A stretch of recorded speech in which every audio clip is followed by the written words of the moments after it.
votre avis, qui sont les meilleurs négociateurs au monde? Les DCF. Bien sûr, les DCF. Qui dit les enfants? Oui, les enfants. Pourquoi ils sont bons, les enfants? Pourquoi?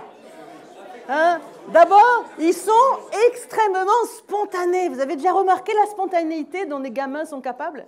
Il y a la spontanéité, en fait. Donc, un message que j'aimerais vous faire passer, au-delà du fait d'oser demander, eh bien, c'est de rester des enfants en négociation. C'est un message que j'aimerais vous faire passer, parce que finalement, c'est ça la quintessence du négociateur. C'est de retrouver la créativité, la spontanéité que vous aviez quand vous étiez à peu près haut comme ça, vous savez, juste au moment où vous entrez au CP. C'est quoi négocier finalement?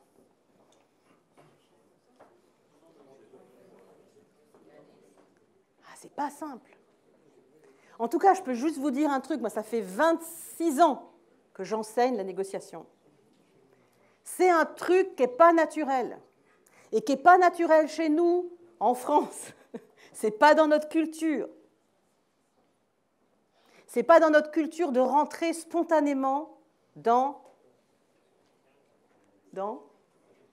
l'affectif. Si, on est doué pour ça d'ailleurs en France, pour l'affectif.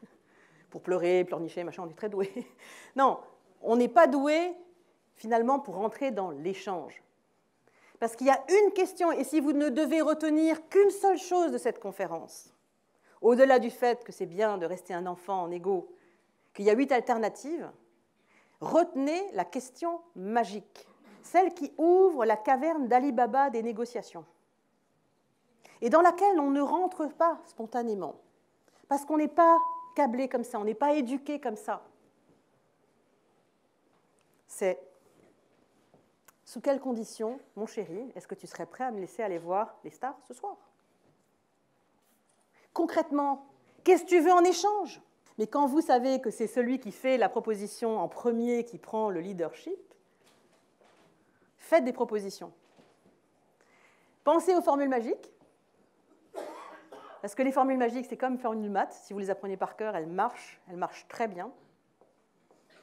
Et surtout, pour de meilleurs négos, plus de concessions sans contrepartie. D'accord? Plus de concessions sans contrepartie. Je vous remercie beaucoup d'avoir permis de m'inviter.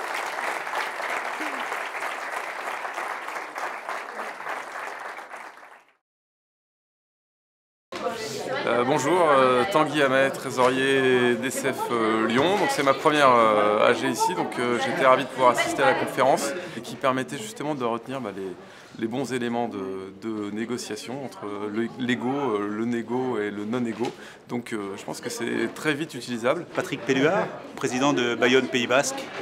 Très belle conférence de Christine, qui donne toujours avec autant d'engouement l'envie de vendre un peu plus et de négocier.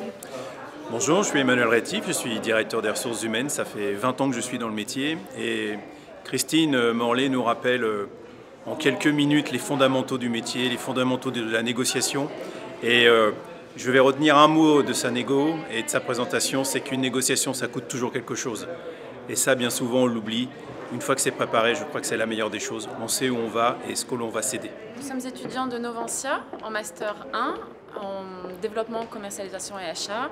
Et cette conférence a été pour nous l'occasion d'apprendre vraiment quelle était la différence entre négocier quelque chose et marchander. Je compléterai en disant que cette conférence est non seulement un très bon enseignement de comment négocier, mais c'est aussi un enseignement de vie, de savoir comment